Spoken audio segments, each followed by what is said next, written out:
Okay, good afternoon, guys. My name is Aiden, as if some of you guys don't know. This is EDU 101, and I'm going to be your guys' professor today. And I'm going to give you guys a little educational background on Nel Noddings. So just bear with me as I'm be going through my notes and trying to, give you guys the best idea of this lady as possible. So let's go ahead and get right on into it. And we're going to start off with who is Nel Noddings. She was an American philosopher and educationist. She was born in Irvington, New Jersey. Um, she's an author of many books that relate to our education system today. She's a philosopher. She's also a feminist. She has a very long list of just multiple types of accomplishments. For example, she was the president of the John Dewey Society. Um, and she was also the president of the Philosophy of Education Society. And so she received her first degree when she was a student at Montclair State University in mathematics. And then I'm sorry, yes, and then I'm sorry, and then she got her another degree from Rutgers University, also in mathematics. And then she went for her doctorate degree from Stanford University in philosophy in 1975. So after she got her doctorate, she moved to the dean of education at Stanford University. Um, she had 10 children to one husband, and they were married for 48 years until he eventually passed away in 2012. Um, she's also considered to be the first person to provide a comprehensive theory of care in the educational system. And we're going to jump right into that right now. So her theory of care, she argues that the caring is that caring. I'm sorry. She says that caring is her main foundation of morality, and her view also claims that identity is defined by relationships from one human being to another. So this is like saying that caring is universally like a human attribute, um, or it's like a characteristic that like you're born with almost. Um, so yeah, so her three levels. So she has a theory, and it's called her three levels of morality. And so the first one is you're caring for yourself but not others. The second one is you're caring for others but not yourself, which means obviously you're prioritizing others, health and mental health, and then you're not keeping yourself in check. Unlike the first one, where the first one is you're only caring about yourself and you're not checking up on others and loving others. And then the third one is what she calls moral maturity. And moral maturity is um, both like you fulfill yours, not only yours but also your peers needs, and you're also there for them. And it says, like I said on the bottom, not only you understood what they need, but you try to do your best and whatever you can do to help them out. So you're not bending over backwards, but you're doing what you can to make sure, like, to help them, to care for them. So that is her moral maturity.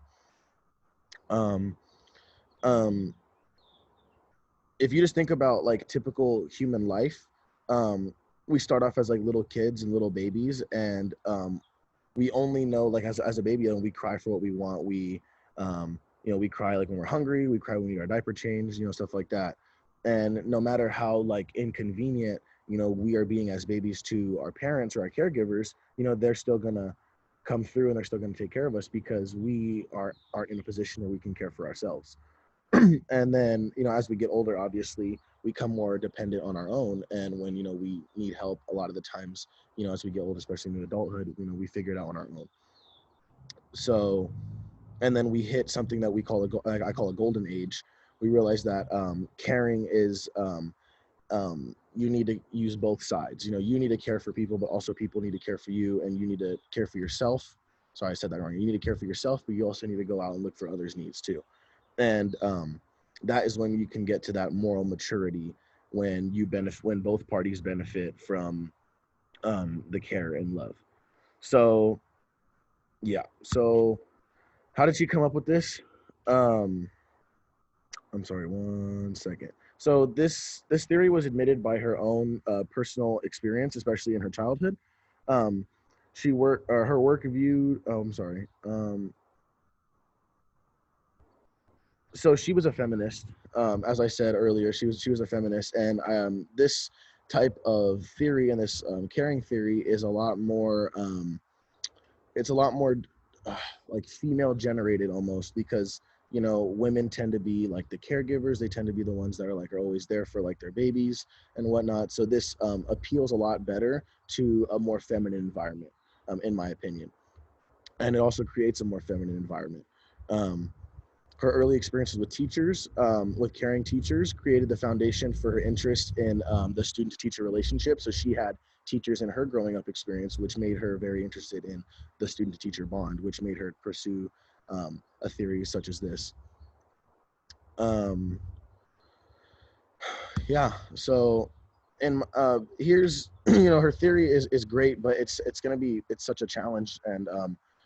And why is it a challenge? Because the book that she bases this off of was written in 1992. And since then, I believe that we have developed much more careless culture in school.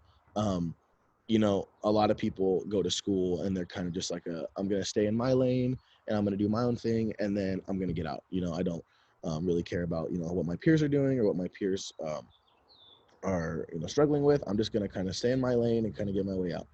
And in my opinion, that's a lot bigger in a public high school, in a bigger high school, public high school, because there's a lot more people.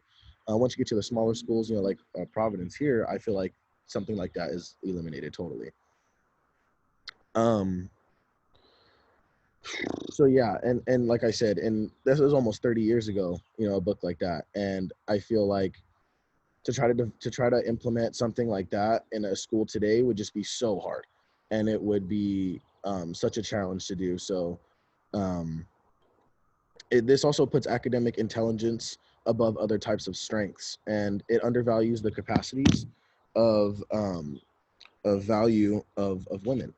And she gives many examples of of how certain things like this are affecting her school system. And at the end, she really wants to just side with the individuals within the school system who are undervalued and not heard and underappreciated, almost like disparaged, almost. So my personal insight, I totally agree with her certain points, especially her three. I agree with these right here. These 100%. These are phenomenal, because I feel like everybody comes to a point where they reach all three. Like, especially like in my example with the first one, when you're a baby, and you can't care for yourself, so others care for you, and you can't care for others. When you're an infant, and then when you get to that second stage, as you grow, you start caring for others but not yourself. And then that moral maturity, I agree with this concept 100%, and I love this.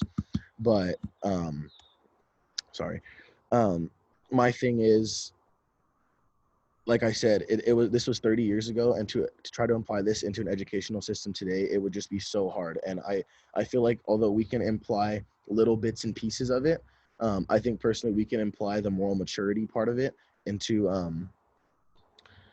into a school. But it would just be really hard, because I feel like a lot of people in high school, because they're younger, they're kind of hormonal, and they're just kind of care about themselves to an extent. I feel like a lot of them are stuck in that number one and that number two right here. I feel like they're stuck at either caring for themselves or they're caring for others and not themselves. And in this sense, for the number two, that's bad, as to be the number two, because you're doing too much to please your to please others but not yourself. You're almost bending over backwards to satisfy people.